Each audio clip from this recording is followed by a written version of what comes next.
Praise lord. మన ప్రభువైన యేసుక్రీస్తు నామములో అందరికీ శుభాభివందనలు తెలియజేసుకుంటున్నా. ఈ దినం దేవుడు మనకిచ్చినటువంటి గొప్ప వాగ్దానం, అది 22వ కీర్తన 26వ లేఖనాన్ని మనం చదువుతాం. దేవుని వెదకువారు ఆయనను స్తుతించెదరు. ఈ లోకములో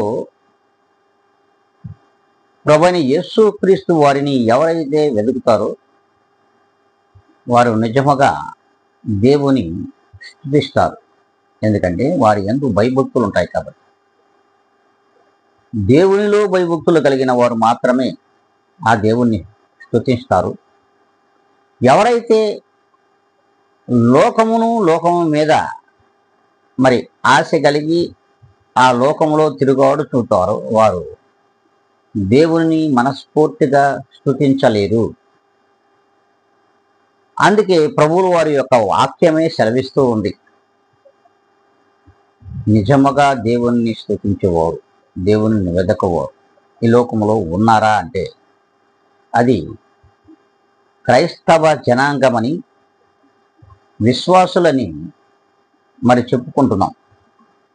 కనుకని ఇట్టి విశ్వాసులైనను ఈ దినము నుండైనను దేవుని వెదకవారుగా మనమందరము ఉందాం. లోకాన్ని వెతికి పని మనకు అవసరం లేదు. కనుక దేవుని వెదకవారై ఉంటే ఇప్పుడే అందరూ తల్ల వంచుకొని కళ్ళు మూసుకొని ప్రార్థనలో ఏకీభవించమని బ్రతిమలాడుకుంటున్నా. మహాపరిశుద్ధుడా, ప్రేమ కలిగిన మా తండ్రి, ఈ ఉదయకాల సమయంలో నీవిచ్చిన వాగ్దానము చేత మమ్మలను ఈ దినము నుండైనను మీలో భయభక్తులు కలిగి జీవించే వారిగా, అంతేకాకుండా మిమ్మల్ని వెదికే వారిగా ఆ పనిలో మమ్మల్ని ఆయన నడిపించమని,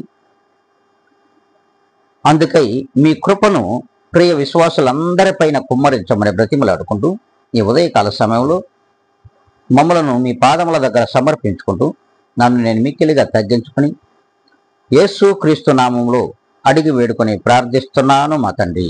ఆమెన్.